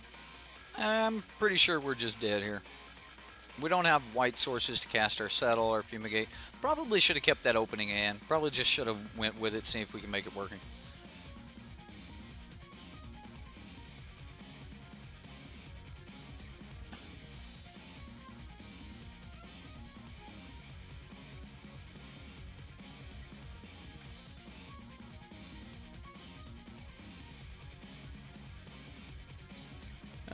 Vampires doing work. Wow.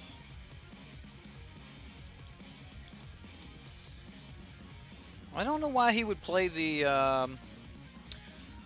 why he would do that. And then he kept the one that was summon sick. So now he can't flip this. Like, we're talking some major punts right there by the opponent. Major punts. Yeah. So, yeah, he won't flip this turn. With this type of puntage, we might be able to pull out of this. I don't think we do, though. Because we're looking at 3, 4, 5, 6, 7, 8. I don't think so. Yeah, we're just going to take too much here. That even our 2 zombies, if we top deck a land the next turn, wouldn't pull us out of it. But either way.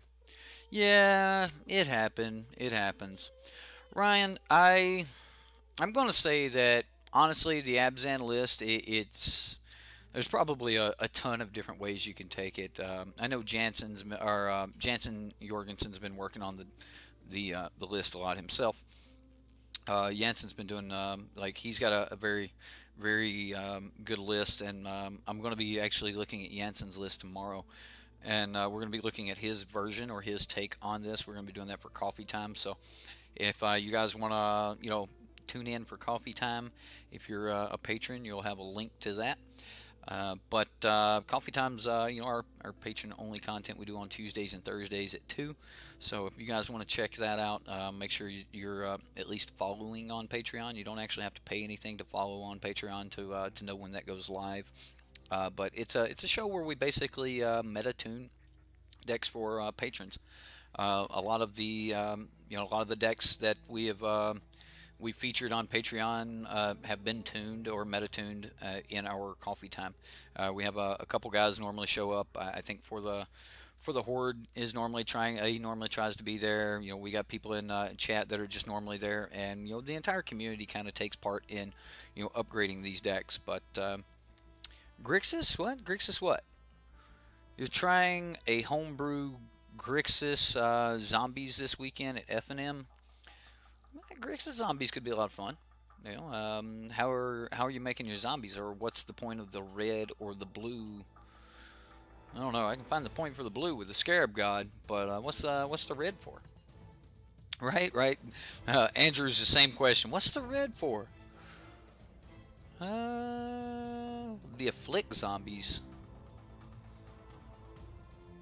Like the okay, all right. Seems interesting. Either way, guys, that's all I've got for tonight. Ryan, again, man, I don't know if I can tune this zombies list to be, as competitive as you want it to be. Personally, I think the more we try to tune it to be, highly competitive, I think we're going to get closer and closer to the Abzan tokens list. Although I think that if you really wanted to get closer to that list, you're probably going to want to drop the Hour of Promise and just run off of the Liliana's Masteries and stuff. And like this may be where we're going wrong, trying to run the green. Maybe we don't need the green at all. Maybe it should just be an Orzhov deck. Personally, I don't really know if that's the case, but yours runs more blue. Either way, we'll keep playing around with it. If this is your pet deck, we'll check it out. We'll see what's going on. But March is just around the corner, so some of you guys might want to start looking into new decks for March. I doubt, Ryan, you want to waste your March on getting more time on this particular deck. Again, I'm out of ideas on this deck. We're gonna play around with the one tomorrow, but I just haven't had a lot of luck with it. Every time I seem to play it, I either seem to botch it up, or it just has a bad matchup against something. So, you already have your pet deck. Which one is that, Ryan?